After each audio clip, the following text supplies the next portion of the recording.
आज मैं एक ऐसी दवा आप लोगों को बताने वाला हूँ जो हर तरह के धातु रोग को दूर करेगी, चाहे वो धातु रोग हो, शीघ्र पतन हो या सपन-दोष की शिकायत हो या किसी को कमर में दर्द रहता हो या जिनको पेशाब बार बार आता हो। यानी ये चारों पांचों जो बीमारी है इनके लिए एक बहुत ही पावरफुल दवा मैं आपको बताने वाला हूँ जो आपके बहुत ही काम आने वाली है। इसको चाहे यंग एज में हो या ओल्ड एज में हो, सभी लोग इसका इस्तेमाल कर सकते हैं।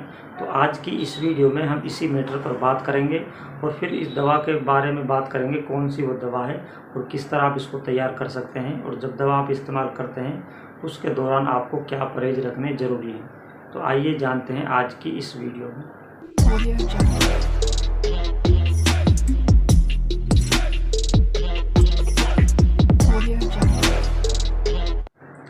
अस्सलाम वालेकुम, मैं हकीम अशरफ, मैं एक बार फिर हाजिर हूँ एक और नई वीडियो के साथ। आज की जो ये वीडियो है ये बहुत ही ख़ास है, ख़ासकर मर्दों के लिए, चाहे वो नई उम्र के लोग हों या पुरानी उम्र के, क्योंकि मैं जिस दवा के बारे में और जिस बीमारी के बारे में बात करने वाला हूँ वो बीमारी है धातु रोग। धातु रोग यानी पेशाब से पहले या बाद में जो कतरा जाता है, इसके अलावा लेटरिन बाथरूम करते वक्त अगर पेशाब की जगह से कतरा जाता है, इसको धात कहते हैं।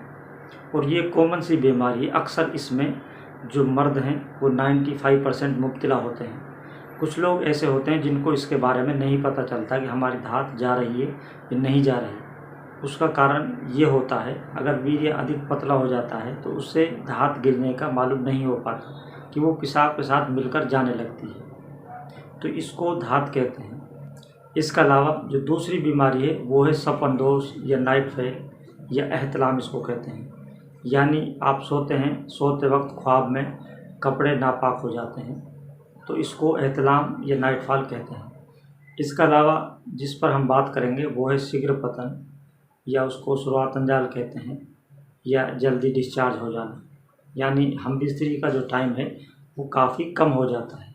इसके बहुत सारे कारण होते हैं, लेकिन हम कारणों को छोड़कर हम बात करेंगे इसकी दवा के बारे में। ऐसी कौन सी दवा है जिससे आप इन सभी बीमारियों से छुटकारा पा सकते हैं। इसके अलावा भी और भी बहुत से फ़ायदे आपको मिलेंगे जो दवा मैं आपको बताने वाला हूँ, और बहुत मामूली सी वो दवा है। आप इसको किसी भी आयुर्वेदिक दवाखाना से, यानी जो पंसार होते हैं, वहाँ से आप इनको खरीद सकते हैं। इन दवाओं को मैं आपको स्क्रीन पर भी दिखा देता हूँ ताकि आप इसकी पहचान कर सकें और इसको आप तैयार कर सकें। इसके अलावा ये बात भी आपको नोट करनी चाहिए कि आप बहुत सी वीडियो देखते हैं और हो सकता है आप कुछ दवा तैयार करते भी हैं और उसको आप बहुत कम टाइम खाते हैं, जिसकी वजह से आराम नहीं मिलता। इसलिए कोई भी दवा है उसको सही तैयार करें और उसका सही इस्तेमाल करें, फिर आपको 101% रिजल्ट आता है। देसी दवाएं टाइम लग जाता है बीमारी के हिसाब से। अगर आपको बीमारी पुरानी है तो उसमें कुछ समय लग सकता है, लेकिन फ़ायदा आपको बिल्कुल हो जाता है। तो आइए जानते हैं वो कौन कौन सी दवा हैं और किस तरह इसको आप तैयार करेंगे, और इसके और भी कौन कौन से आपको बेनिफिट मिलने वाले हैं। सबसे पहले हम दवा देख लेते हैं। ये जो आपकी स्क्रीन पर है इसको बोलते हैं ताल मखाना। इसको आप बीज कह सकते हैं, तुखम कह सकते हैं, या इनको सीड कह सकते हैं। ये सब एक ही बात होती है, चाहे आप बीज कह लो, चाहे तुखम कह लो, चाहे सीड कह लो। तो ये आपको लेना है सबसे पहले ताल मखाना। इसके अलावा जो आपको लेना है वो है समंदर सौंफ। ये भी बीज हैं, ये भी आपको लेने हैं। इसके अलावा तीसरी जो दवा आपको लेनी है वो है बीजबंद, या इनको लाल बीज भी कहते हैं। चौथी जो दवा आपको लेनी है वो है तुखम अटंगन या उटकन, या इसको अटगन भी कहते हैं। यानी तुखम अटकन भी आपको लेने हैं। तो इस तरह से ये आपकी टोटल हो जाती हैं 4 दवा। ये चारों बीज ही हैं, यानी ये चारों तुखम हैं, यही आपको लेने हैं। यह आपको लेने हैं 50-50 ग्राम। इनको लेकर अच्छी तरीके से कूट पीस कर इनका बारीक पाउडर तैयार करना है। और इसी के साथ साथ आपको, यानी जो इनका वज़न हुआ है 200 ग्राम, इतना ही आपको लेना है मिश्री। मिश्री आप कोई सी भी ले सकते हैं, कोई ऐसा ज़रूरी नहीं है। ये 4 चीज़ें आपको लेनी है और इसके साथ आपको 5वीं चीज़ लेनी मिश्री। इन सब का बारीक पाउडर बनाकर अच्छी तरह इनको मिक्स करें। मिक्स कर इसको डब्बे में भर कर रख लें। दवा आपकी तैयार हो जाती है। अब इसको आप यूज करेंगे सुबह शाम दूध के साथ।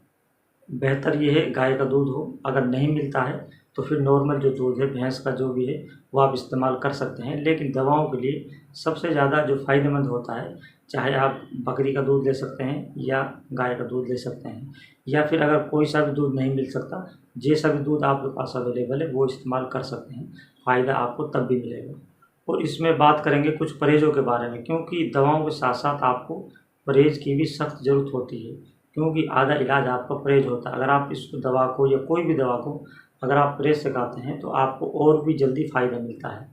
लेकिन उससे पहले मैं आपको बता दूं इसके और भी कई फ़ायदे हैं। जैसा कि मैंने आपको बताया, हर तरह के धातु रोग, पेशाब से पहले या बाद में। इसके अलावा नाइटफॉल या सपन दोष जिसको कहते हैं। इसके अलावा शीघ्र पतन यानी जो जल्दी डिस्चार्ज हो जाते हैं। इसके अलावा इसके जो आपको फ़ायदे मिलेंगे वो है जिनकी कमर में दर्द रहता है या हड्डियों के अंदर कहीं भी दर्द है, इस तरह की जो समस्या है उसको भी ये दूर करता है।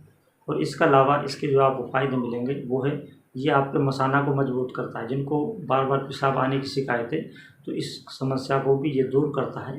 इस तरह की जो भी बीमारी हैं, इन सभी बीमारियों के लिए ये बहुत ही पावरफुल दवा है। जब आप इसका इस्तेमाल करेंगे तब आपको समझ में आएगा वाकई ये दवा कितनी पावरफुल है। ये ज़रूरी है इस मैटर के लिए आपको जो परहेज़ रखने हैं, खासकर जैसे तली चिकनी चीज़ें, फास्ट फूड जो होते हैं उनका आप इस्तेमाल ना करें, खटाई का इस्तेमाल ना करें। बाकी जो नॉर्मल डाइट है वो इस्तेमाल कर सकते हैं, और जो मटन चिकन वगैरह या अंडे वगैरह इनका इस्तेमाल ना करें इस पीरियड के अंदर। तो इस तरह से अगर आप इसको परहेज़ के साथ दवा को खाते हैं तो आपकी धात से रिलेटेड कोई भी समस्या है वो आपकी 101% दूर हो जाती है। बहुत ही भरोसे का ये नुस्खा है। तो ये थी आज की इस वीडियो में जानकारी धातु रोग के बारे में और इस दवा के बारे में। इस तरह की और वीडियोज़ को पाने के लिए वीडियो को लाइक करें, शेयर करें और चैनल को सब्सक्राइब ज़रूर करें। अल्लाह हाफ़िज़।